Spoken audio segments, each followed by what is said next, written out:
On today's episode of the Digital Drive-In Podcast, we're discussing Once Upon a Time in Hollywood, the all-new Quentin Tarantino movie starring Leonardo DiCaprio and Brad Pitt and Margot Robbie.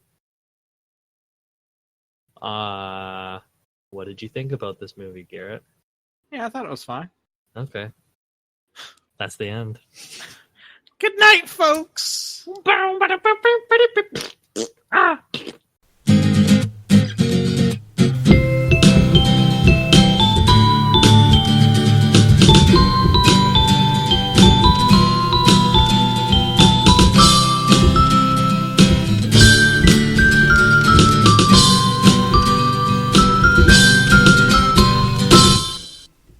It was one of my favorite movies of the year.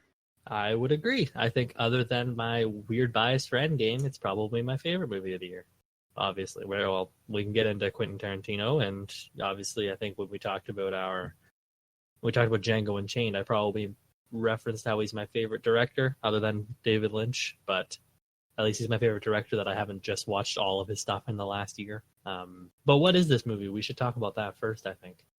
And of course, before we get into this, we are going to say full spoilers, of course. This movie did just come out, so anytime we do a new movie, I think it's always best to warn off the top. It's not like they had years to watch it, right? Right, and this is a movie that definitely needs to be seen before you listen to something about the movie. I would agree. I would think that this kind of hinges on a lot of its points without getting into it, of course. So if you haven't seen the movie, stop what you're doing right now, go to the theater and see it, and then after the 2 hours and 45 minutes or whatever is over, come directly back to your computer and listen to the rest of it. Absolutely.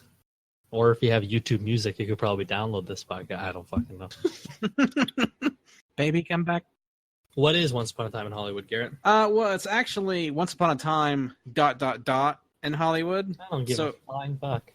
So it's two sections. One is like a fantastical story, like something that wouldn't actually happen. And then Hollywood is about Hollywood specifically in the very late 60s. Yeah, 1969 to be exact. Mm-hmm. Well, some of it is 68. And they do flashbacks too. It's all 69 except for the flashback. February to October or whatever. Well, one of the movies that was playing at the Cinerama was a movie from 1968, so it wouldn't have still been at the theater during 69. Unless it was. The first thing in the movie is February 8th, 1969. Yeah, but then there are flashbacks. Oh my god, I already said that other than the flashbacks. Whatever. It's official, old buddy. I'm a has-been. Ho, ha, ha, ha, hee, ho. Okay. What about the cast? Yeah, well, I mean, the whole film kind of hinges on Leonardo DiCaprio and Brad Pitt's two characters, Rick Dalton and Cliff Booth, respectively. I did fuck up that word, Garrett. Thanks for letting it go. Respectively. Whatever. I always fuck up words. Who gives a shit? Anyway. It's not like we're doing a podcast or anything where words mean... Who needs words, right? All right. Rick Dalton is an actor who's well past his prime, I suppose. Or is he? But he was on a TV show called Bounty Law in the 50s. Bounty Law has since been canceled, and he finds himself doing little spots for other shows, appearing in other ones as the heavy or the bad guy for the good guy of that show the series leads to foil. And he's kind of pissed off that his life is kind of depleting, I guess. His career is going down the tube. And there to help him along is his stuntman, Cliff Booth, who's fantastic, right? Brad Pitt. I do enjoy Brad Pitt, yes. And he drives people around and he punches people. He's kind of like the all-around maintenance guy. Like, he fixes up his house, he drives Leonardo DiCaprio to and from the casting things. When the antenna goes on the fritz, he goes up there and works on it. The thing that I really like about Leonardo DiCaprio is, before this movie, what was it, like 4 years since he did his previous movie, The Revenant, and that's the one he won the Academy Award for, so it's like he just took time off. He took like a 4-year break, basically, after he won the Oscar. Same thing with Tarantino, who did Hateful Eight in 2015. Right. So it's not like... I mean, I could imagine that DiCaprio would have something in common with this guy, even though he's not like at the downturn of his career. But it's sort of like... That's what I was thinking as well, too, yeah. it's like one of the big things was like Leo was one of the best actors that had never won the award. And then Right. he finally wins it, and then he doesn't play in anything for years. So it's like, could he possibly be, I mean, this is just all speculation, but could he possibly be thinking like the next thing I have to do has to be an award-winning role? I don't want to go down from this. Do I take a break and enjoy the fact that I've done everything? Did winning it not do everything that I wanted it to have done? It's like there could be a lot of things that goes through a person's head that might have been their highest point in his career. So it's like looking at what comes Revenant. next. Imagine if The Revenant was the high point in your career. Right. Not a Which bad movie. arguably he's not even the best actor in the movie. I don't even think it's arguably. I think Tom Hardy's just straight up better. Right. Well, he has a much more interesting character to work with for sure. Yeah. And I think it's interesting the amount of things, and they've said this in interviews too, the amount of things that isn't even explicitly stated to the audience, but he has to work through and have a backstory and act it in such a way so that it at least gives you an image or an impression of what it was that they were trying to say. Sure. Which I know for some people is a negative, because this is very much so developing an atmosphere and hanging out with characters more than like a tightly written Back to the Future like script where it's, stuff that's brought up in the first part of the movie will be at the end and there's all this intertwining stuff. It's more leisurely paced. I think it's even different, like you were just saying, the script in comparison to Tarantino's other stuff. I think Pulp Fiction was much more well known for kind of how complex, I guess, its interlocking stories were. Right. Or something like Hateful Eight with its fast and snappy dialogue, it being in two settings, that movie, and being as entertaining as it is, it all comes from the dialogue. And I think that you're right about this one feeling like a hangout movie, essentially, and very, very leisurely. We get to kind of just chill with these characters for a good long while. But I'm sorry. There you go. I also think it's deceptively simple appearing. Sure. And I don't make this reference lightly, but it's not like a one-to-one comparison. But it's like a lot of people will say like 2001: A Space Odyssey is boring because nothing happens. But the filmmaker is giving you the ability to think about things and roll them over into your head and create a pacing for it. And because this is a period piece, and because there is so much that's actually tied to real world things that you have to juggle what you know about history with what's also going on screen, which is also going with like fake characters, which is also going with like real characters and caricatures of actors, that there's actually a lot to contemplate and think about from this film. And so I think it's deceptively simple. And I think that time is going to be really kind to this movie. And after we go about 25 years past Tarantino's end of his career, this is going to be looked back upon as one of his strongest, maybe the strongest film he's done. I 100% agree, I think. Honestly, when I came out of this movie, my first reaction when someone asked me, it might have even been you, how was it or whatever, I need to see it again, was the first thing that I said, because I almost didn't want to just go ahead and say, yeah, that was probably his best movie. Because I felt like I was riding the wave, right? Riding the high of coming out of it. But then seeing it a second time, obviously I like Kill Bill, I think, a little more still. Same with Pulp Fiction. I don't know why. Again, it's going to take time for this one to set in, like you said. This one's still brand new. But honestly, this is one of his strongest films. I think in every capacity. I think the script, when it lets itself breathe, like when it has its quiet moments, it's supplemented by some like you were saying, deceptively simple kind of stuff. Like it's supplemented by deeper thoughts and deeper meanings, or juggling things together. Mm-hmm. So when I came out of it the first time, I said I needed to see it again because I didn't want to just immediately say that the new film by my favorite director was his best film, because I feel like that's kind of like, what's the word? I don't know. Hype, I guess, right? Riding the hype.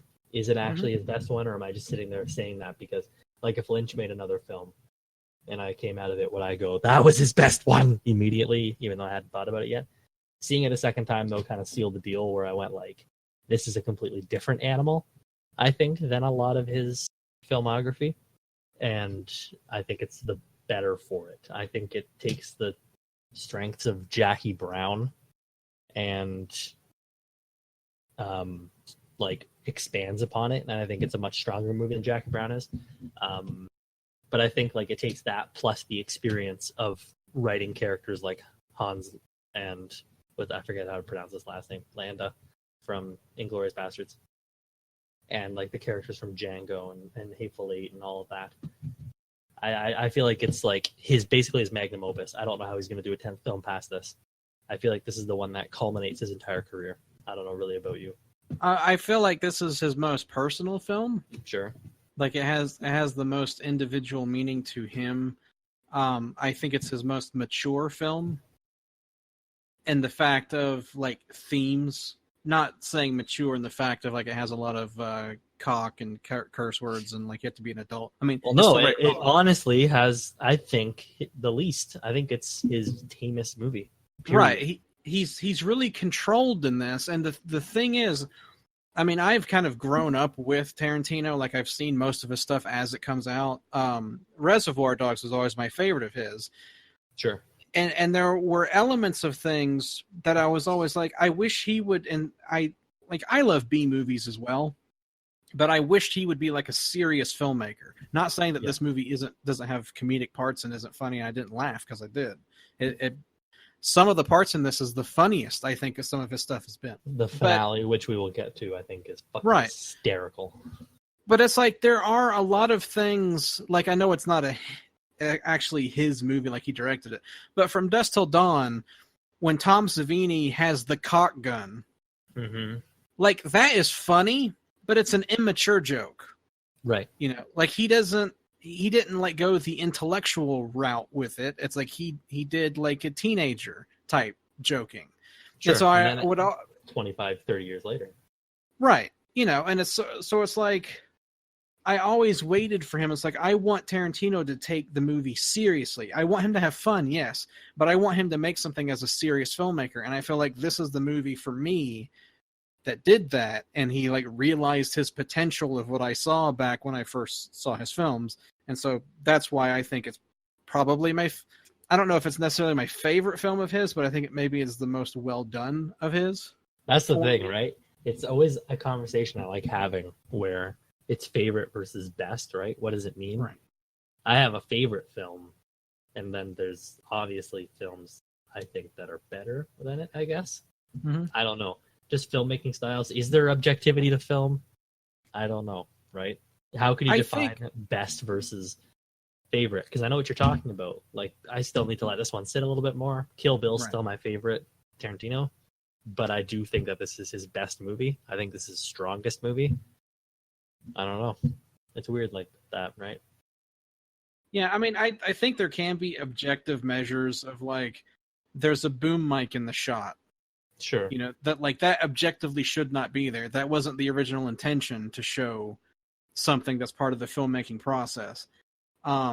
Something that like maybe takes you out of the film, like if it's a stunt double and you see that it's not the actor. And so it's like you realize that things that happen on set, it's part of a movie. So it's like the suspension of disbelief is broken. Yeah. I think there can be things to where like if you don't understand what the filmmaker was either trying to convey to you or it lost you in some respect. I mean, even though that could still be a personal subjective thing, I think objectively, if like no one understood the point of the film or if no one knew what they were trying to say, it almost like a foreign language, then it's like that could be an objectively bad thing because they didn't make it in a way that conveyed what it was that they wanted to convey, so it failed. But then you could go so far as to be like Tommy Wiseau is an objectively bad filmmaker, but he's entertaining as fuck. That is weird. Like, seriously, he's like, initially this is going to sound bad, and then just bear with me. Okay. He's like the Antichrist if Christ is Kubrick. Know what I'm saying? He's okay. Like, because I always say, especially like The Room, I still think is the best bad movie. I still need to watch more, but I think it's the most consistently entertaining to me. It's one of the movies I say has a negative 10 out of 10 for me, in that there is in zero way that it is legitimately a good movie, but fuck if it isn't perfect. It's 100% perfect. It's weird as hell. No, I know it. Like I've said before, like the Citizen Kane of bad movies. Essentially, yeah. Which I still feel Plan 9 from Outer Space is the Citizen Kane of bad movies, but it's like I could definitely, of like the newer ones, I could say that The Room is. I could see people considering that. Now, of course, the 2001: A Space Odyssey of bad movies is Roadhouse, but that's a completely different topic and it has nothing to do with Quentin Tarantino. Do you want to do Roadhouse at one point? I love Roadhouse is actually legitimately one of my like top 100 movies of all time. Yeah, because I know like my buddy just bought it on Blu-ray and he's like, "We should watch this. I've heard good things. I haven't seen it, so like I'll watch it if you want to do that." Yeah, we definitely should do that at some time. Anywho, I got us off on a tangent. We were on a tangent of some kind where we were talking about just, is this his best movie?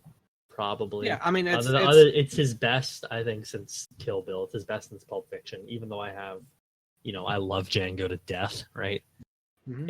So we talked about that, of course, when we did Django. But I think this is, again, like you said, his most mature movie. It's him at his most grown up, I think. And the second time I watched it, I did focus on the script a little bit more. And I think the script is still ridiculously strong because he is one of the best writers, I think, working out there. But I said to Pulp Fiction, or this film is to his directing, I think what Pulp Fiction is to his writing.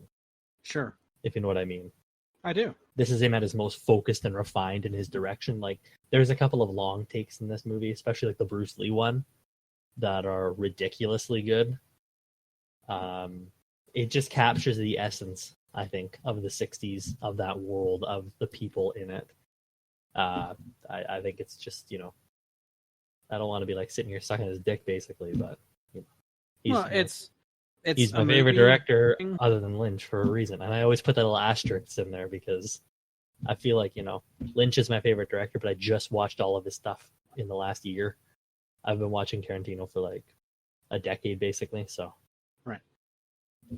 One's had more room to sit, I guess. He created the movie on film, which gives it that distinct look. There are so many things that were done practically, like they actually dressed up parts of California to look like the old and had old cars. It wasn't they did it 100% practically, which I think is amazing. And that makes hundreds of old cars and dressed up all of the buildings in their old way. Like there's no green screen. It's just 100% Hollywood, but like he went ahead and just took the money away. What the fuck did I say there? Cutting all that. He took the money, enough money he had, his budget, and he just ran with it. I was thinking about something. That's why I'm thinking about my next point in my head, and that's what I said it. Alex, in the edit, cut all this out. I think he took all of the kind of things that he had. Now I'm off on that tangent again. I'm just going to leave all this in now. Anyway, I don't know how they gave him a fucking massive ass budget and he shut down a ton of Hollywood and he made it look like the 1960s, and it works so well because it really looks like legit. It doesn't look fake at all. There's no green screen. There's no CG. It's all just feels like we stepped back in time. There's so much effort, I think, put into like the buildings, the vehicles, the costumes, the music. It's just fucking awesome. Yeah, and that's one of the things. It's like there are a lot of great modern filmmakers, but the majority of them, for me anyway, they're all like smaller budgeted indie films. And so it's cool for this guy who has the backing of Hollywood studios and a backing of a really nice budget to be able to make left. There are two of this style of filmmaker, I think, left, where they can roll into a studio with an original idea and get just a blank check, however much money they want. They're good to go. It's him and Chris Nolan, basically. Yeah. Because Nolan, whatever your opinions are on him, literally just gets $200 million to just go fucking make whatever he wants for Warner Brothers. Like, I wish every director could have that, but... And I mean, I think some are better with their small budgets, too. Right. Well, Cameron's another one. Yep. Cameron's good at it as well, too. and that it comes with making a movie once a decade. So, an event film every time he makes one. I'm saying that like it's been a lot. It's literally like the difference. It was just Avatar to Titanic, right? Yeah, since '97. Yeah, 97, 2009, 2020. Nah, it'll be 2022. I don't know. It's crazy though. Don't you think? Yeah. Isn't it ironic?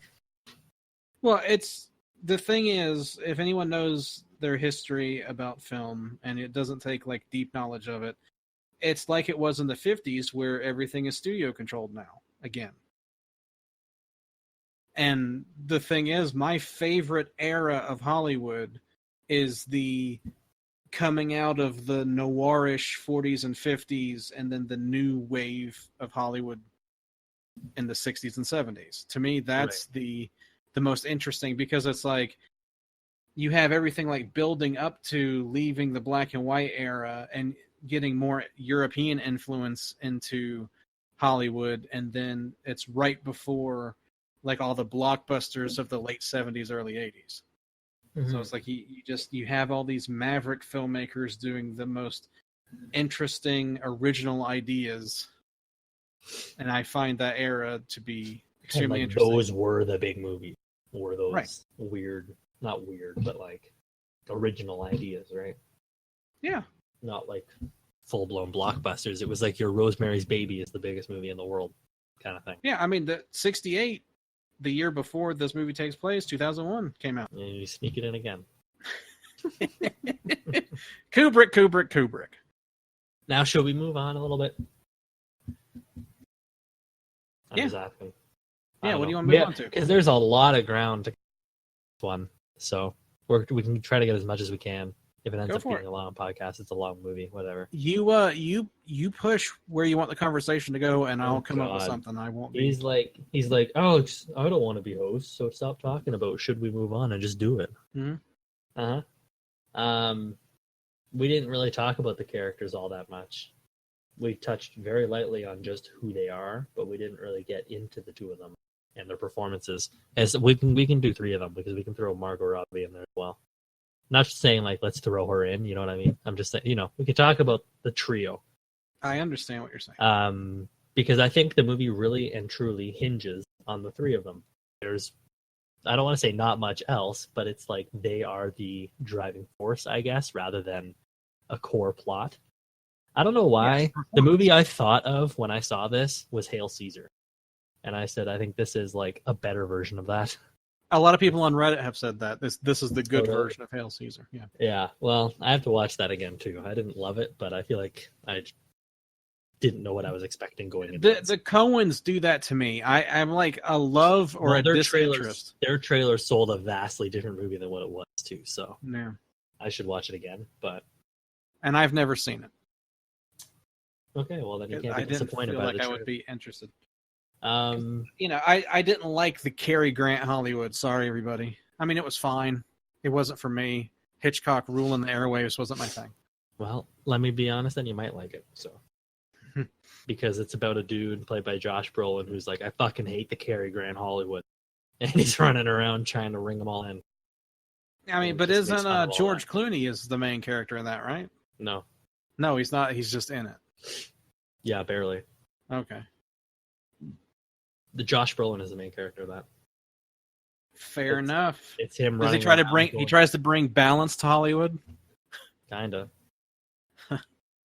It's him running around going, where the fuck is George Clooney? Where did he get kidnapped from? And then other assorted stories as well too. Anyway. Does he get like a golden glove and starts controlling he does snap his fingers, and then, half of the studios just get bought up by Disney. So let's start with, I guess, who the Academy will probably push in the lead performance. But Leonardo DiCaprio, what did you think of him in this movie? I personally like Leonardo DiCaprio. Oh yeah, he's probably one of the best actors working right now. Yeah, I think he has an interesting take on the character. I think It's difficult to play a character on the downturn that also like drinks and has issues, but still is likable. Right. And I think he pulls it off. It's like we want to see him succeed. We want to see him do well in his career. Yeah. And I don't know if it's just because he's Leonardo DiCaprio, but I feel like you don't even have to spend very much time with immediately you're like, I want to see this guy succeed. Yeah, he's a fun guy. Yeah, or because they do start off by showing a couple clips of Bounty Law as well too. So I don't know if that's why you get to see him in his heyday, and then immediately you see him on the down low again. Well, and the other thing is, like, I grew up watching the stuff that they're talking about. Like when the movie started in 4:3, black and white, just like the old TV series would. I was in love. The details in this film. I know we're talking about characters and story. Bounty Law. But yeah, it's the way they did the audio, the way they did the video, the way they did the logos of the brands. Mm-hmm. Everything's on point, and so it makes the world seem that much more believable, and it makes me be able to concentrate on what the characters are doing. When everything in the background is wrong, it doesn't matter how good the acting is. I'm just thinking of all the things that are wrong with it. Right, you're the ultra nitpicker. Yes. That would be like, what'd you call me? Well, it's just because to me that in any film, the details are what make the film. If you get the small things right, the big things will be taken care of. And it's like, I love Tarantino as a director because he is very concerned with the small things. Yeah. And so it's like, there are so many like characteristics. And like good actors will bring characteristics to their character already. You know, like talking about like Jake Gyllenhaal and Prisoners. Sure. How it's like he does specific things to make the character stand out and be different. And so it's like that can enrich the character if the story is also there as well. And so it's like the fact that DiCaprio and Tarantino sat down and talked about the character and developed him together. Yeah. Was huge because it comes out in his performance, and the performance is able to be richer and deeper because they have such an understanding of who the character is and what the character would do and why he would do those things. Like it all has reasons. They're on the same page about it so that they know not only how to act it, but also how to direct it, I think. Yes. And I know his biggest moment, I think, in the movie, other than him filming, you know, the whole Rick fucking Dalton bit, is his eruption when he forgets his lines in his trailer, which is apparently 100% improvised. That tells you that they're on the same page about it, because I know Tarantino is meticulous about my fucking script kind of thing. I wrote it, so you say it kind of stuff. So for him to be on the same page, I guess, with Leo about going into his trailer and trashing it and improvising that whole bit, where he's like, "You're not drinking anymore. You're not drinking," and then he takes it. He's like, "Fucking shit." That's the thing, is there are so many great, memorable character moments, like Leo being in the hairdressing room and him dipping his face in the cold water to try to get sobered up, and then the director talking to him and all the stuff they talk about, like, no, I hope that they don't think it's you, or they don't know it's you, and that the disguise allows you to be able to act. And then you have Leo talking to the little girl about her method on set and how she likes to be called by her character's name, and like you can see the wheels turning and how he's starting to get a better perspective on things because he's talking to somebody different. Right. And then like the scene of him in the FBI show, like he jumps out of the back of the truck and shooting people and acts like a fucking badass. And when he has the margarita pitcher in his hand and he's yelling at the dirty hippies. Like when he mid sentence takes his of the pitcher and takes his couple steps back.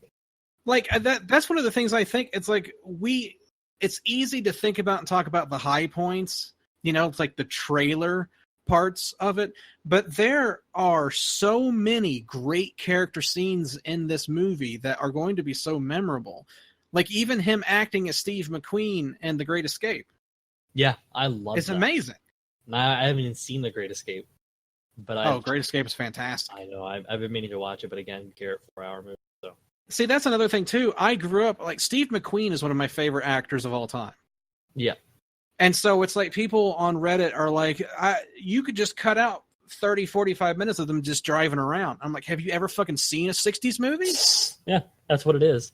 Yeah, there's so much of that where this like the car is driving to a place and you get to see, and that's the cool thing about seeing the cities at that time. Yeah. So to me, all of this is part of the lead character part, is you are hanging out with the character, and there are so many great character moments that seem genuine, that don't seem scripted. And it takes an immense amount of talent to be able to pull that off correctly. Mm-hmm. And this does it. It accomplishes it. I agree. Think about Brad Pitt's character as Cliff Booth on the boat Go with his wife arguing with him. Okay. Now that scene doesn't have a resolution. Mm-hmm. Some people look at that and they go, it was just thrown in.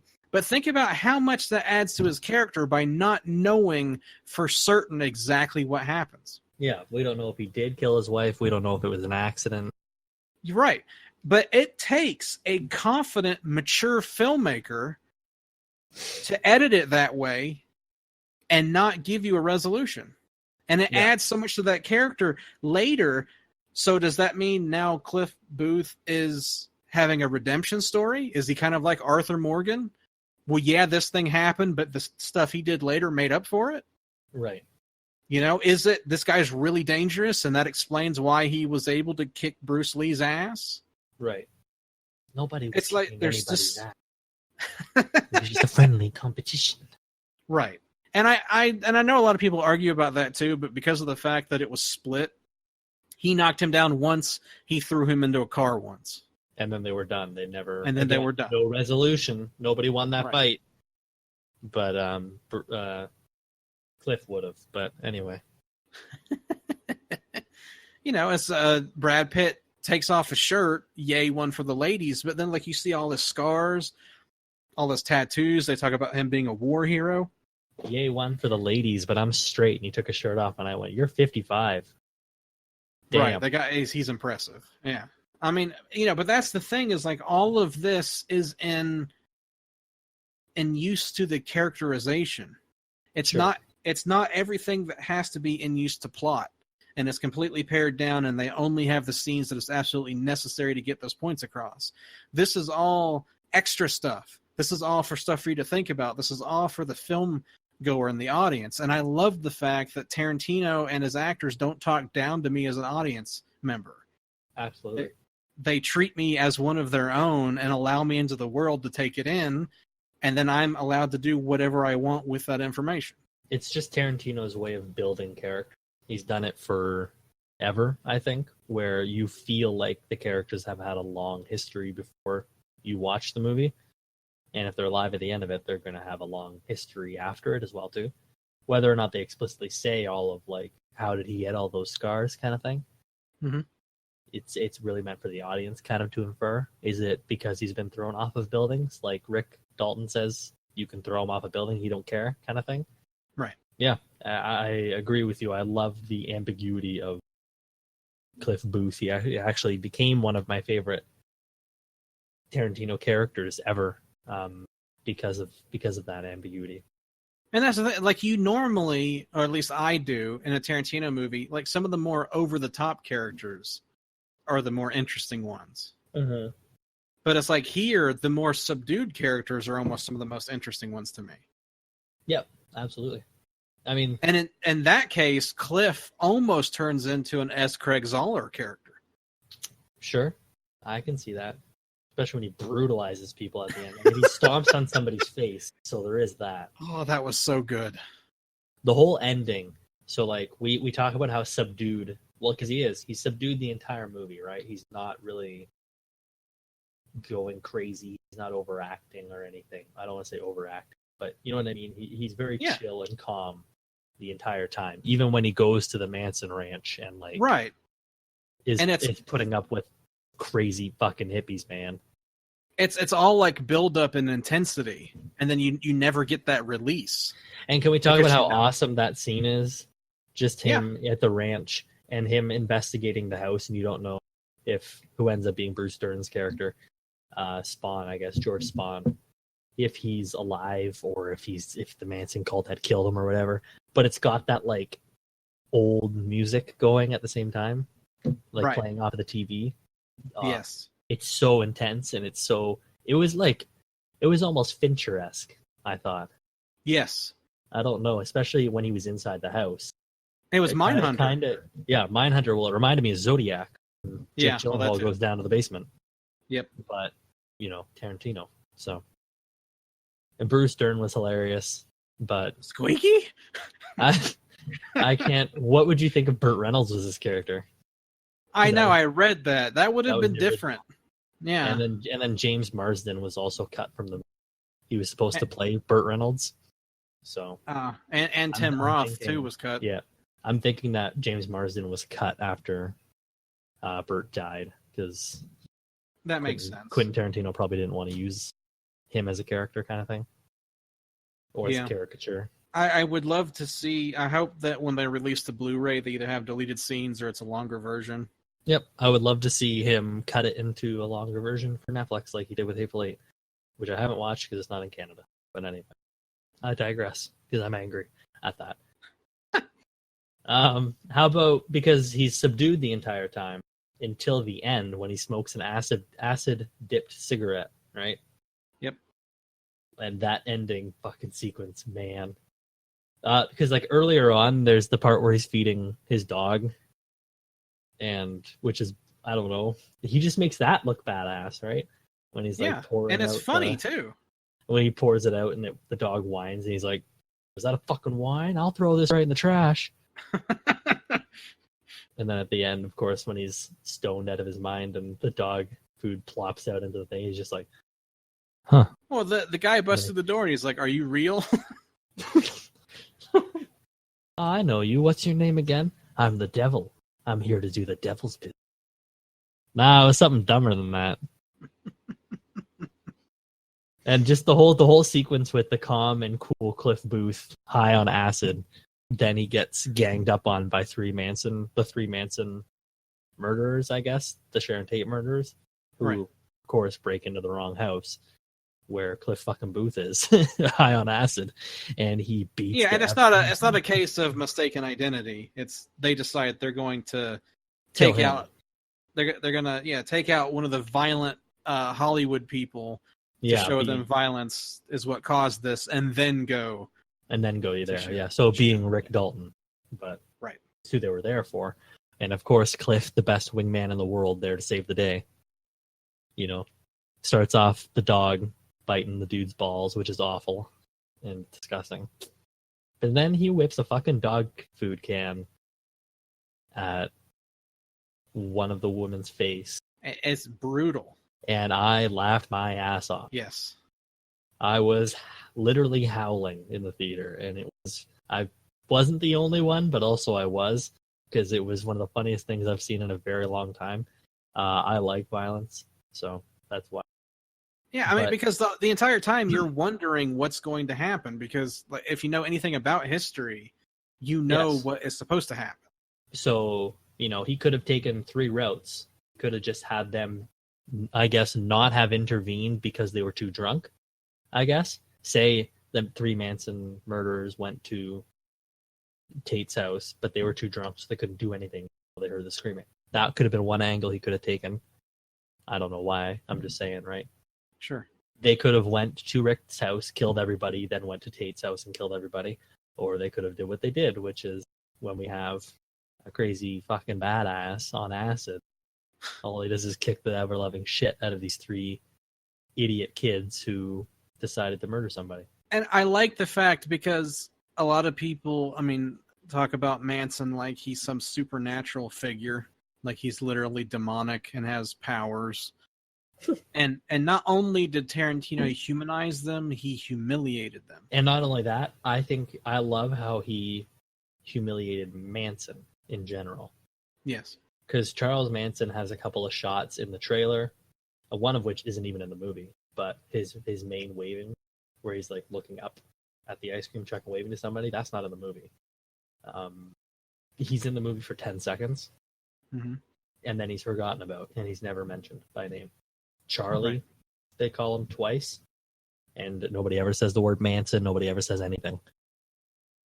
Which for some people, because apparently, according to film Twitter, I don't know. Never mind. According to some people on Twitter, I guess, I've seen a lot of fucking shit where people are like, that guy in the brown suit was in the movie for 10 seconds. What a waste of a character. They don't know who Charles Manson is. And thus, I guess the ending is a little bit lost on them as well, too. But It's like there saying are you don't know actually who people... OJ is.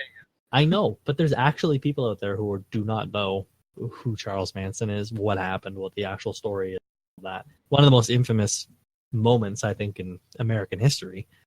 But sure, I guess, just all right. But I loved how Tarantino used Manson for 10 seconds and then basically didn't even give him the time of day because he doesn't deserve it, kind of thing. So yeah, it's pretty awesome.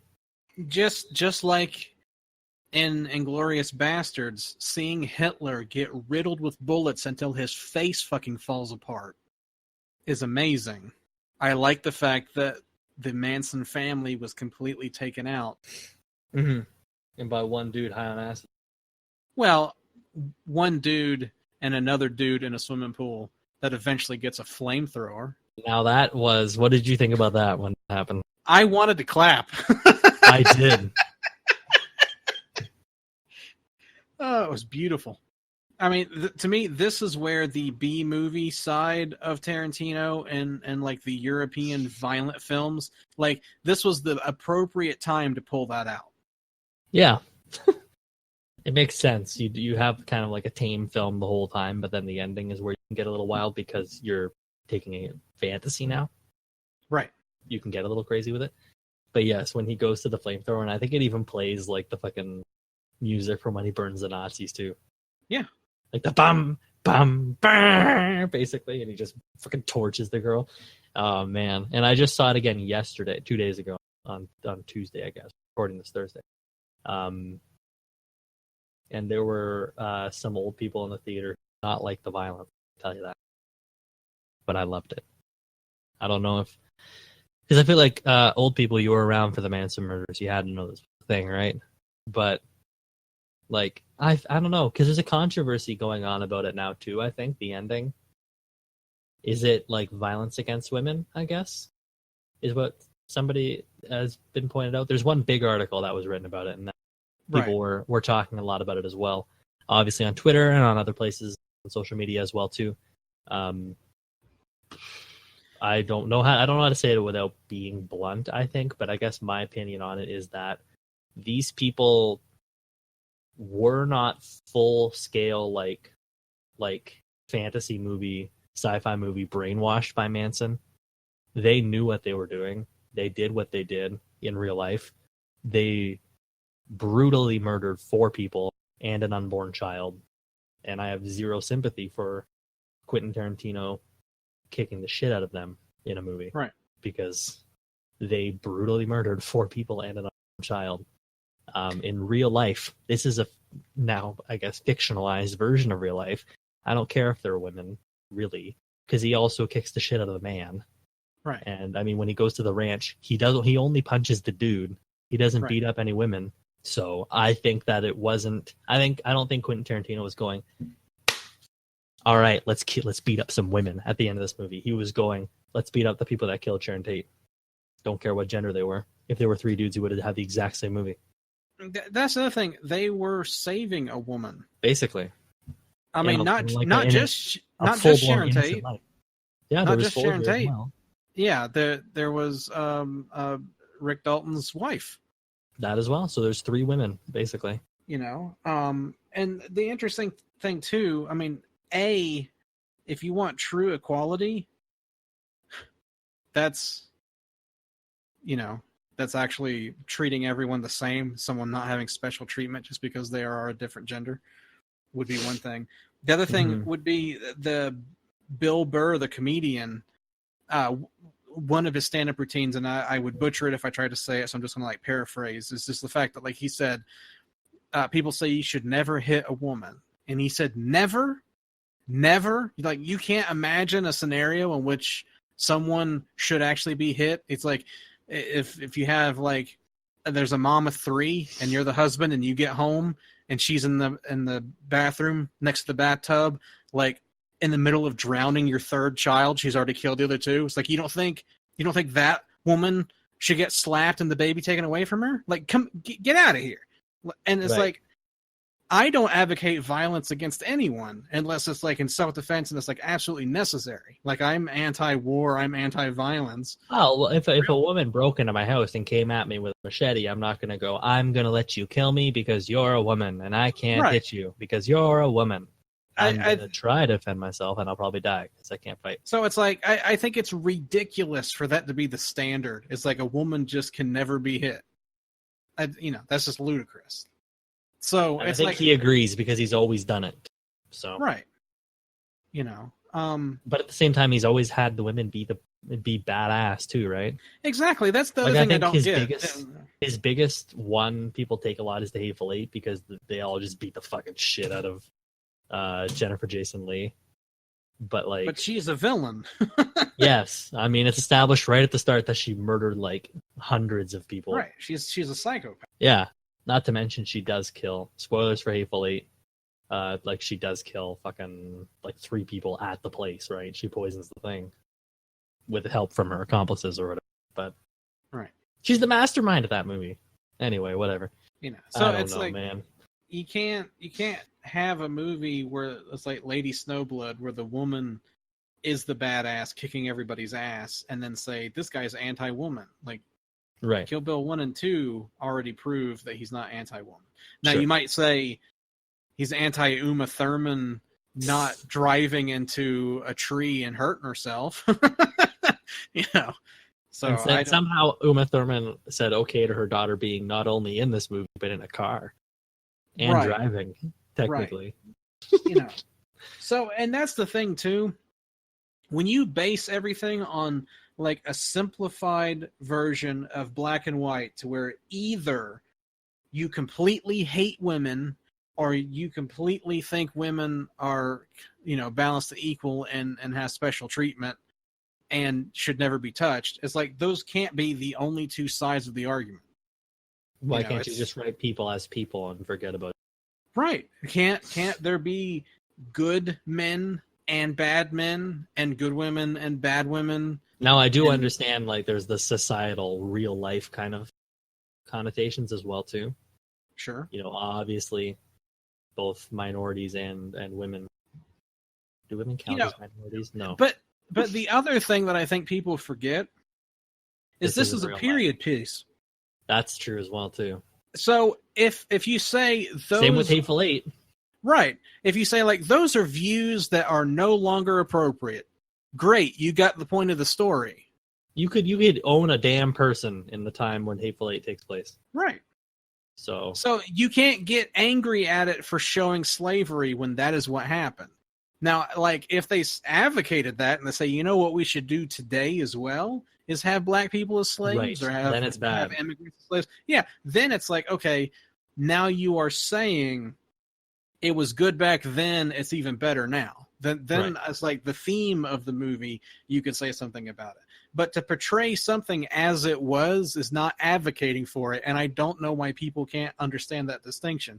The problem is they can understand the distinction, but that doesn't get the clicks. In order for them to make money, they have to have manufactured outrage in order to be able to say, everyone will read my blog if I say Quentin Tarantino's new movie hates women and this is why. Whereas if I said, this was actually a decent movie and this is things that happened, people don't necessarily care to click on that. Oh, God, that's what we're doing. Yeah, that's why we have 7 to 19 views on every video. Excuse me. Look at The Shining. What was that, like 42? 70. 70? Anyway, still not good. Maybe we should title this Quentin Tarantino Loves Women? Feet? Question mark? I guess that's talking about women. If you're done, are you? I should have finished like an hour ago, but I can't stop talking. Whatever. That's a good place to segue into Margot Robbie, the third of the 3 characters, I guess. She plays the real life Sharon Tate. This is our first or our only real character of our main trio. Fantastic performance, I think. Margot Robbie's always been great. especially since I, Tanya, I think is what made me realize how good of an actress she is. But Not Wolf of Wall Street. she is good in that, that scene, and you're making a joke about aside, but I, Tanya was the one where I went like, holy shit, she's actually fantastic. And I think this one also, there was Suicide Squad? When this film premiered at Cannes Film Festival. Is it Mhm. Cannes or is it Cannes? I've heard it pronounced both ways. When it premiered at Cannes Film Festival, there was a question asked to Quentin Tarantino about Margot Robbie's role in the movie. I reject your Yeah. Now, putting aside his kind of dickish remark, I guess, or reply, I guess, to it, he could have probably handled it a little better. She handled it very well, I think, Margot Robbie. Yes. Yeah. One, that was a bad question. It was a leading question based, again, on this controversy kind of thing. Because it has been ongoing his entire career, really. I don't know why, but I do know why. The point was, she doesn't have a lot of lines. Why doesn't she have a lot of lines in the movie? And then Robbie said something about that she got to explore the character without lines, and that she liked that more as an actor as well. That interested me. And then when I saw the movie, I saw what that meant, kind of. And, Right. She doesn't have a lot of lines, but she does have a decent chunk of screen time. But it's her as Sharon Tate just kind of like embodying the essence, I guess, of what and who Tate was.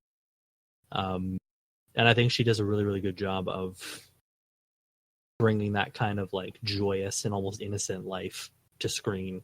Like, she doesn't need to have big, long spiels. Oh man, I hope I don't die in 8 months, kind of thing. Yeah, I mean, I don't that's know what the they thing. were expecting. I mean, she is thematically set against Rick Dalton and the fact that she is a starlet on the rise. Right. Living right next door to a former star, somebody on the fall. Right. So it's And like, while, yes, she is, so she's kind of used as pivotal driving force for the movie, both for Rick Dalton and then later for the Manson bits as well, too. right. Because And- I think, what do you go? No, go ahead. Well, because I think Tarantino uses, I don't want to say uses Tate, but like, he places Tate at the heartbeat of the story, essentially. Mm-hmm. And not only that, but I think, honestly, that he places her at the heartbeat of the 60s, essentially, certainly of the film scene in the 60s. And that I think he kind of talks, or at least the feeling I got from the movie was that when she died in real life, that was kind of the end of an era. And when she died, maybe the heart of Hollywood died at the same time, too. So by keeping her alive, you can kind of preserve those glory days, I guess. I don't know. Yeah, sort of like her death, like marked the end of like innocence of Hollywood. Yes, and exactly. like maybe the purity. And it's like having her as more of an angelic visual creature was like a great idea and decision as a filmmaker. And then, because we have to remember that film is visual. Yeah, and then to build on that, to keep her alive at the end as well, too. Also, right. Yeah. Because she'll always be alive in the memories of those who either knew her or loved her films. And I love the fact that they didn't change the actress in the film to be Margot Robbie instead, or Robbie, whatever her last name is. Instead, they actually had the real Sharon Tate. Yeah, because, again, the movie places her at this, like, other level. And I think that, especially when we get into supporting cast and, like, cameos and stuff like that, the real-life people aren't really used all that much in this movie. They're all in it very briefly, I think. He focuses a lot more on the fictional characters, which is a good fucking idea. But yeah, I love that not changing her in, what is it, The Wrecking Crew? Yes. Yeah. When she goes and sees that and it's actually Sharon Tate, it kind of, so for some I can be like, wait a minute, that's not her, and you can get that disconnect kind of thing. But sure, it was a great way to like place, again, like you said, that angelic kind of view. Like, we're viewing that innocence, that life, that possibility, I guess, that was stolen from the world, I suppose. Yeah, and kind of getting the audience's reaction to how she literally performed in the film. Yeah, it's like, that's good too. And you open up avenues of people that have never even seen Sharon Tate actually in a movie before now have that experience from seeing this movie. Yeah. So I loved what they did with Sharon Tate. Again, I think, she is the heart of the movie. Yeah. And if he would have ended up showing what happened, I think it would be like Cheryl Lee. What do you mean? Laura Palmer. I know who fucking Cheryl Lee is. What do you mean? Okay. Like her? Like, Tarantino would not shy away from violence, so to show what happened to Sharon Tate, he would have to show it. Right. Okay. And it would be like Fire Walk with Me. Yes. And like, this, buckle in, fuckhead. This isn't cutting away, kind of shit. Yeah, and so it's like you would leave the theater with a down feeling. Whereas the way the movie was made now is you were energized by what happened to the fuckhead Manson family and the fact that Sharon Tate lived, and like everything now is in front of them. Rick Dalton has new contacts in Hollywood. He just made a fantastic acting sequence in a film or TV show or whatever it was. He threw his own pool party and then got invited to the house. Yeah. So he's hobnobbing with Hollywood elite now. The pool party was the flamethrower. Yes, I got it. So it's like he's back in the news again. He's back on screen again. He has new contacts with, like a hot new actress and possibly directors that would make other important films and hopefully not run away and do terrible things. Let's not talk about Polanski. So, I think it's like it's an uplifting movie of everything is still in front of them. Yeah.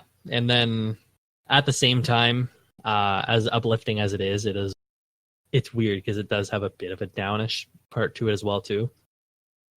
I'm going to preface because we know with, the reality. Not only that, but initially at the start of the movie, I was waiting for, because Tarantino always has awesome open credits, right? With like sweet music and kind of stuff.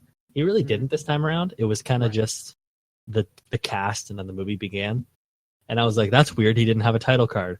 And then the ending happened. And then the title card came up with Once Upon a Time, ... in Hollywood. And I was like, oh, okay, cool. And as happy as I was that, Tate was alive and we had that whole kind of uplifting, funny ending, there was still that, if he took that title card out, he would have had courage or come back and go, but that's not what really happened.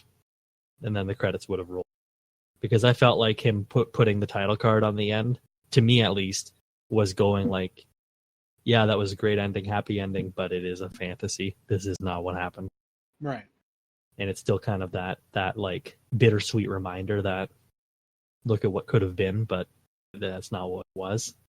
That's why I'm kind of glad they didn't do like a Rick Dalton went on to, and Sharon Tate won. Sharon Tate had a baby and also won an Oscar. Right. Polanski raped 7 people. I'm glad it didn't go in that direction. Then it would have been like American Graffiti. Yeah. So, for the 3 of you listening to this that have actually watched both of these movies. What's American Graffiti? I'm kidding. I know what it is. I just haven't seen it. How about Al Pacino? It was fine. Whatever. I don't know why. Did you like him a lot? I thought it was okay. No, it was... He's barely in it. He's Al Pacino. Yeah, I was mostly just thinking, that's Al Pacino. He rolls in, he's like, where's my cue cards? And he reads off of them, and then he's like, where's my money? And then he leaves. But yeah, we could talk about a bit of the cameos. We covered pretty much all of the bases, to be honest. So, and this is a side, I'll cut it. We'll do, I guess we can do cameos. We'll do, maybe we could touch on music really quickly. And then we'll just talk about what he did next. Because we covered. I don't have any. We covered everything else necessarily. It's just like, oh yeah, Michael Madsen, Luke Perry. But it's like, yeah, okay, yeah. I really just want to ask you about one thing. That's about it. So go for it. In that case, we can talk about the supporting cast and some of the cameos a little bit. The supporting cast is pretty much all like bit parts, I guess. So I'll roll through a couple, and then there's 2 actually. I think that we could get some discussion about. By discussion about, I mean I can ask you, who's seen way more movies, the two of them, and what you think. But Michael Madsen appears really quickly. You were saying it's cool to see him again. Whatever, he's in it for 10 seconds. It's Michael Madsen. Luke Perry shows up. Sad to see him again.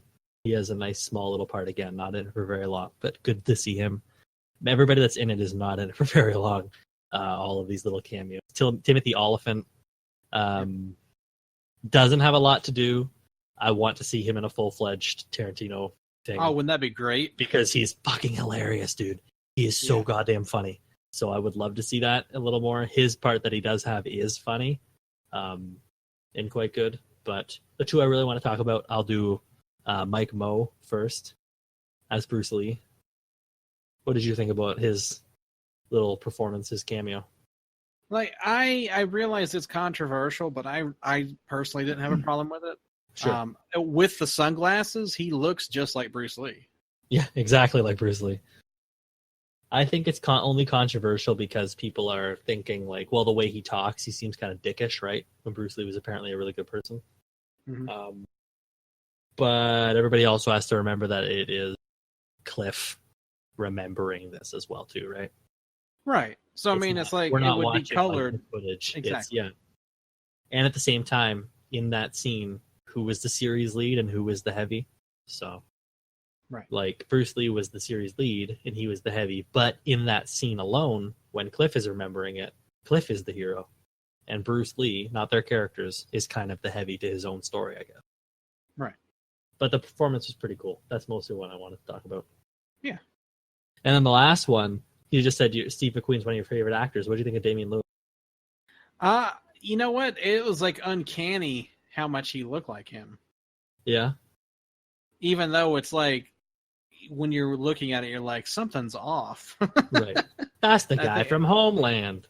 Yeah, it's like his hair. That's the guy from Band of Brothers. Yeah. He looked like he was like, my career's done. I don't know when his career was done, but he was the way he was talking. Yeah. And that's the thing. I mean, it's almost like in Watchmen, you have Richard Nixon, where you're like, It's a little bit of the rubber face. You're like, that's not that. Yeah, it's kind of a caricature of him. I just thought it. I tell you one thing that I didn't necessarily like is, like, in that scene, it pops up with the names of what the actors are. Sure. On screen, and I'm like, that could have been done a little bit better. Yeah. I don't know if it's like they cut out the introductions and to save time and to, like, let people know who they are that he decided to put it up. I think it's not necessary to know who they are. I didn't think it needed to be, because they do say Jay Sebring's name multiple times, including the scene where Steve McQueen is explaining it. Right. And then we don't really need to know that it is Steve McQueen either. It could have just been one of those, like, oh, that is him. Like, they never say the words Bruce Lee. They say Bruce, but whatever. You don't really need to know that it is him, right? So I don't know if he was, like, afraid that people wouldn't know who they were. Probably. He probably just wanted to throw it. Or he was trying to be cheeky, too. There's that part later where, like, Cliff jumps the car in the movie and it goes ding, and it says Cliff. Right. I love that. That was awesome. Yeah. I wish we could have got an interior shot. Like, if it went ding with Cliff and then it was like, whoosh, and it just shows Brad Pitt like, hey, yeah. And then that's a lot more like an Edgar Wright. Yeah. But I mean, those are basically the main cameos, I think. Is there any other major ones, really? Like, there's people that, like, others, like, I don't know. You don't know one person. Haunting of Hill House is in it really, really fast.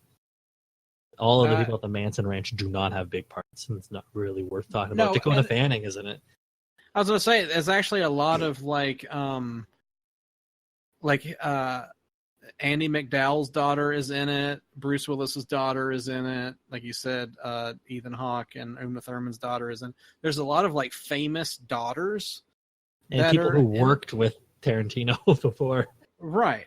You know, so that's cool to see, like, that. Kevin Smith's daughter, Harley Quinn Smith, is in it. That's true, too. Yeah. They're all Manson Ranch people. So yeah. So it's like, not in it for very long. Like, you'll look over the faces and you're like, that she kind of looks familiar, and then you look her up on IMDb, and you're like, oh, okay, that makes sense. So it's like a lot of that. I'll need to look up pictures of the rest of them now because I only knew Maya Hawke from Stranger Things. That's why. Right. And then I was like, she's uncanny to Uma for some reason. She looks less in Stranger Things like Uma Thurman, but I don't know if Tarantino lit it in a different way or something because it's like uncanny in this movie. Weird, man. People look like other people. How is that possible? But like other Manson Ranch people, like Dakota Fanning is pretty good, I think, in this. She's pretty fucked up, which is pretty awesome. Yeah. I don't like Lena Dunham. Yeah, I've not seen her in anything else. It's a good thing she's playing a crazy psychopath, so that works. Imagine that. Bum, bum, bum, bum. That's basically it for cameos. Whatever, let's move on. It's a film. On one hand, it is a film pushed forward by its three leads, I guess, and on the other hand, all those cameos do have a nice job at supporting them and lifting them up in various moments. Like Timothy Olyphant is really good in that one scene with Leonardo DiCaprio, where his big moment, I guess, where he nails the acting finally. And right. I think that if there was another actor there, it would have, maybe not have come across as well. They all do a good job at being a supporting cast. That's what I guess. Quentin Tarantino's not in this movie. Neither is Samuel L. Jackson. That's it. The end. Those are two regulars. I mean, they're both pretty much in all of his stuff. So Quentin Tarantino almost always, if not always, has a cameo in movies. He wasn't in this one. Samuel L. Jackson's the same thing. Don't know why. Just wasn't. Don't matter. Whatever. Just an observation. What about the music? Because one of my favorite parts about Tarantino is soundtracks as well. Mm-hmm. What'd you think? Yeah, I mean, I love the music. The music from that era is great. I know some people on Reddit and Twitter did not like the editing of scenes so that it cut into the music. I thought it was fantastic. I think it shows passage of time really well. Well, it's all of the music in the movie is diegetic and comes out of the environment that it's in. So, when he is driving in a car and one song's playing and then it cuts to him driving 40 minutes later, it's not going to be the same song playing, obviously, which is pretty cool. And like you said, passage of time. When you listen to the soundtrack, actually, because I've been spinning it pretty much constantly, spinning it on Spotify pretty much constantly, they have the radio advertisement actually in the soundtrack as well. Yeah, that's which is great. Cool as hell. So you'll hear one of those and then go into a song, and then it'll come back out and do like a couple advertisements in a row. It's fantastic night driving, which is really cool. Bite into a red apple. This stuff tastes like shit. I'm just happy like he bashed his own cigarette brand. Yes. Hilarious. That's good shit. That's the kind of full circle stuff I'm talking about too, right? When I feel like it feels like a magnum opus, like he's tying everything in, but also like playing jokes to it. It's like an Avengers Endgame when Cap fights himself, and the one Cap is like, I can do this all day, and our Cap is like, yeah, I know. Like ties it all back in and also makes fun of how dumb it is. You just always have to throw a Marvel reference into these podcasts, don't you? Yeah, fucking look who's talking, Mr. Kubrick. All I'm saying is, 1968, the year before the movie takes place, 2001. That's all I'm saying. So Quentin Tarantino is going to retire, apparently, after 10 movies, or this one, if it does well. That's what he said for some reason, I guess. So if this movie breaks the bank, which apparently it is, it had his highest opening weekend of his entire career. So if that continues, who knows? And then I have a strong feeling it's going to go at least nominations, the whole circuit at the Oscars. I think it's going to go full on. The three of them, him, director, writer, and Best Picture.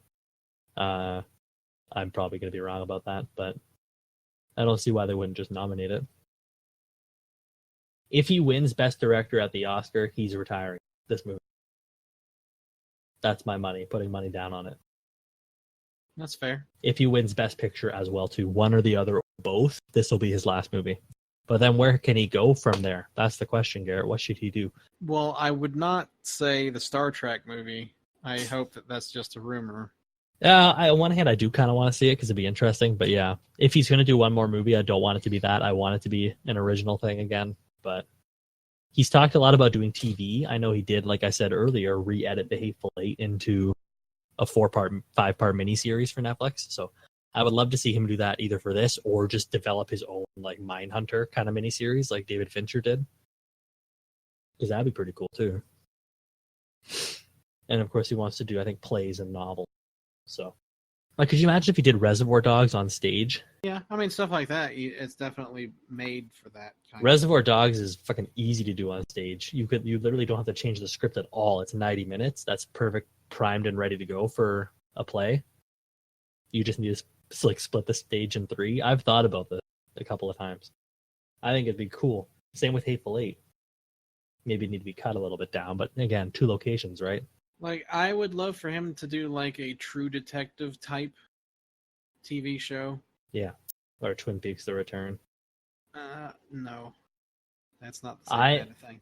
I meant, would you rather him do like sectional episodes, one long thing, right? That's like what I was making. Like too old to die young type. Yeah, or that's like that's what I meant by Twin Peaks as well. Because then you have like True Detective has still has the classic TV arc where it's like there's a little bit of a climax in every episode kind of thing. Whatever. We both want to see him do TV. That's the end of the story. Like, I would like to even see him do a modern Western. Sure. Like a Hell or High Water. Sure, or No Country for Old Men, either one of those. Sure, yeah. But these are all like really similar stylings of what he's already done. I would like to see him do something different. Like, I would love to see him do a straightforward like horror film. I would love that to death, especially after some of the stuff in this. Right. Like, if he could do, I mean, could you imagine like if he did a Devil's Rejects kind of movie, but in a Tarantino universe? Yeah, that'd be pretty cool. I haven't seen Devil's Rejects. Is it insane or is it like horror? Have you not seen that? No. Okay, people love Rob Zombie, and I was always lukewarm on him. And I watched House of a Thousand Corpses, and I'm like, it's just not me. And I think it was Dustin that told me, watch Devil's Rejects, and if you don't like it, then just, pass by him. He's just not for you. He's just not going to do your stuff. And I'm like, okay, that sounds fair. I watched Devil's Rejects, and I loved that movie. It's fantastic. It's like head and shoulders above everything else Zombie has done. It's like it was specifically made for me. Well, maybe let's do that one next. I know we always say that. You want to do that next? Sure. And then we'll do Roadhouse? It gets us an obscure-ish movie, I guess. It gets us into that realm we've wanted to explore of you've seen a thing that I haven't seen. What's my reaction going to be? End of story. Let's do it. And then sequels coming up too for it. Yeah, sure. So get all those beautiful hits. Something Through Hell.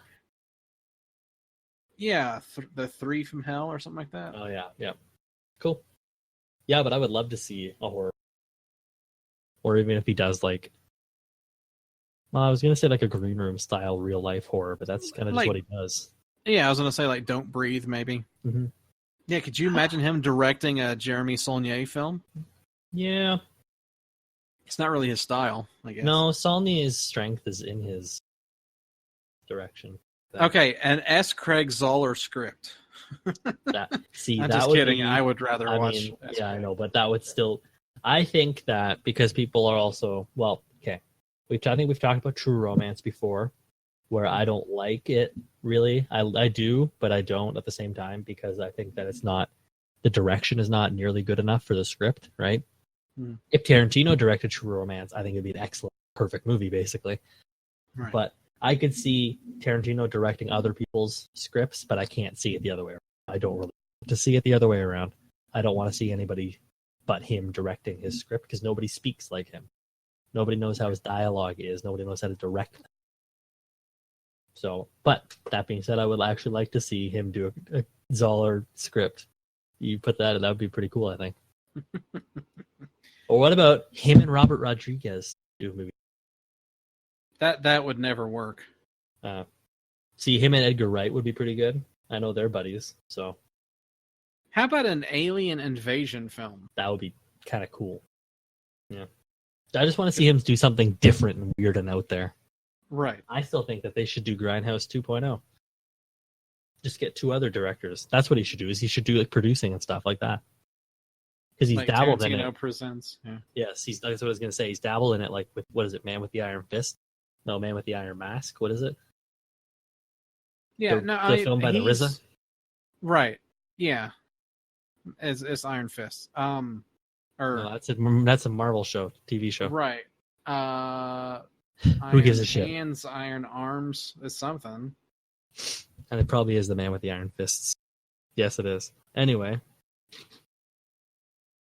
because if they did, Iron Fists. Yeah. if they did like, Grindhouse 2.0, where it was like Edgar Wright did a Grindhouse horror movie, and like, I don't know, who would be good at that style? I don't want to just say another one like Eli. I want to see, but could you imagine an Edgar Wright Ari Aster double feature? The thing is, those guys already have enough to where like they could make their own films. Yeah. Like, I think it would be cool to get people that like the public is not aware of. Sure, and then champion it like this movie kind of thing. Yeah. Yeah. You know, like the guy that makes the Terrifier. Okay. You know, it's like someone that's like really low budget, but maybe has. Or some how about interesting ideas. your people, Let the Corpses Tan dudes? Oh, the girl and guy that direct those. Their budgets are they're not mainstream enough. All right, like people, I mean, if you think people are already talking bad about Once Upon a Time in Hollywood, being like mostly visual and nothing happening, like they would be throwing up in the aisles. Oh God. But it's like I can't explain to people the visual art form of film and knowing exactly what it is that they are saying. It's like you have to have seen a certain amount of films in order to get to the part where there doesn't have to be any plot to understand what's going on. Right. I mean, it is like streamlined art film directly into your eyeballs. You know, it's like it doesn't matter that it's a foreign language. You almost could just like not read the subtitles and get exactly what's going on in the film. All visual to storytelling, which is the best. Which is it's a visual medium. So right, and that's the kind of stuff like, you know, where it's almost like a montage or a dream sequence, and hardly anything is even being said, but it's just the images. Those are always my favorite parts in films. So I tend to go towards people who like make entire films based on stuff like that. Which is probably why I enjoyed this one so much too, because it does have that quiet, right, contemplative kind of storytelling, right? Mm-hmm. The long drive back that like Cliff has to his house shows basically the difference in worlds, I guess, between Rick and Cliff. Right. Going from the Hollywood Hills to the trailer behind the drive-in. It's what I love about Brawl and Cell Block 99.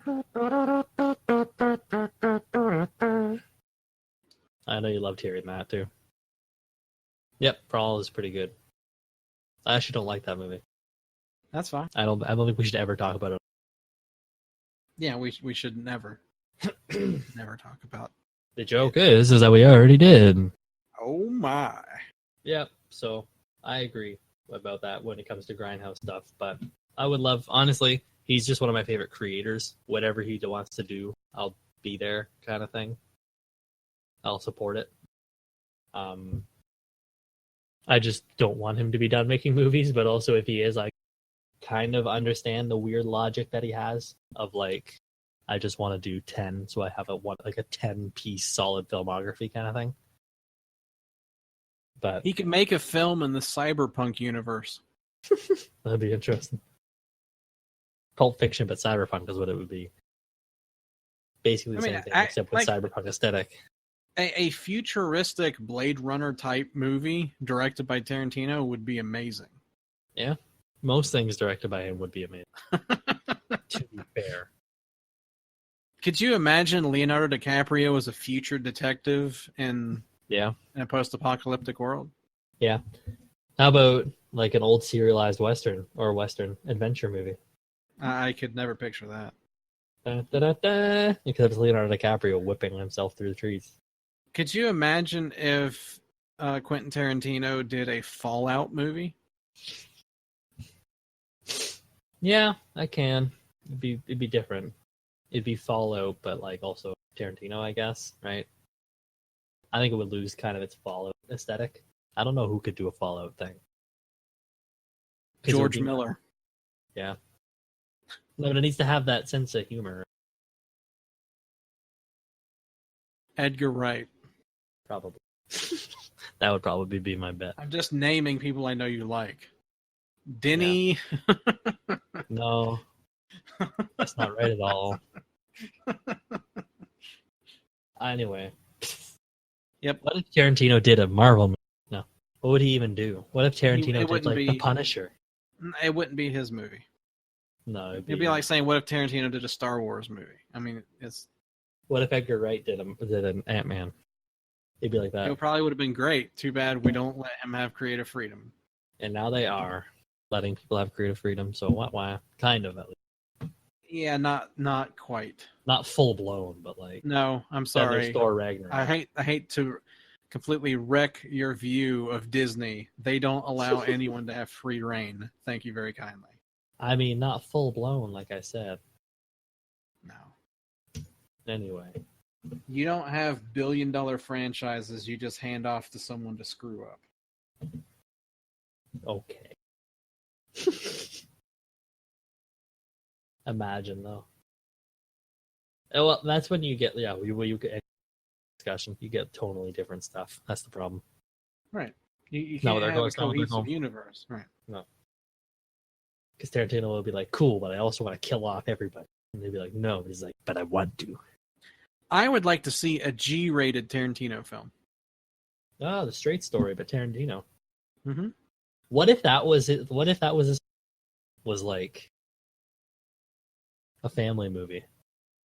I mean, he did say in a recent interview too that like I'm married now and I never thought I'd be married, and like I want kids and I never thought about having kids. And I was like, well, you're 60 now, dude, but go for it. If he has kids, what I'm saying is maybe he'd get that outlook on. They say that having them changes people, so maybe he would be given that kind of idea, and he'd be like, "I want to make a movie for them to watch," and then he makes like a Disney remake or something. Or he could do like Wizard of Oz, but do everything practical. So like a Wizard of Oz remake, you mean? Yeah. See, that would be interesting. Yeah. It would be like Hugo, where Martin Scorsese did it, right? He did like a family movie. Yeah, what I'm saying is it's like an generally R-rated director doing a kids movie for his grandchild. No, I understand what you're saying. I would be interested in whatever he does, and that's where I'm steering the conversation. It's now over. Wow. I mean, we're getting pretty long on this one, so. Long in the booth. Gross. You have anything else for Once Upon a Time in Hollywood, Garrett? Do you want to do any final thoughts then on it? I like it. You should have seen it. If for some reason you didn't, shame on you. Go see it. Yep. Is it Tarantino's best? I think. Circling back the conversation. I think it is, but everyone has their own opinion. Death Proof. Best. Though his segment from 4 Rooms, that's the best. Yep.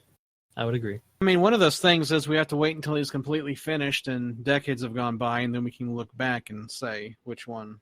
Yeah, this one's bad, this one's great. Yeah. Yeah, it's not going to be Death Proof, I can tell you that. No. Well, if you like the show... Too bad! If you like the show, you can always hit that little subscribe button and ring-a-ding-ding the bell. I hate doing that. Anyway, don't. It's in the description. I have to. No, I have to. Isn't it like YouTube policy? Do it at the beginning of the thing, not at the end. If you've listened, subscribe and ring the bell. Gosh. Yep. If you've listened to this far, I'm sorry. But also, you can subscribe to us on YouTube. You'll be up to date with all of the latest Digital Drive-In episodes and maybe some special videos that I promised. I've been hyping it up for months. We are working on Yeah, you've been probably. saying it. When are you going to work on I it? actually have one that I kind of want that I might start working on. Just saying, okay? Anyway, if we ever do some of that fun stuff, this will be the place for it. You can also follow us on Twitter, the show at digital_podcast, me at Alex's Reviews, and Garrett at Garrett Donardo. You can also follow both me and Garrett on Letterboxd. Those links are in the description below. And we might do the Devil's Rejects next week, I guess. That's what it'll be. Did I miss anything? Nope. Well, in that case, catch you on the flip flop. The flippity flip. The I'm going to look up flippity- wiki feet real quick.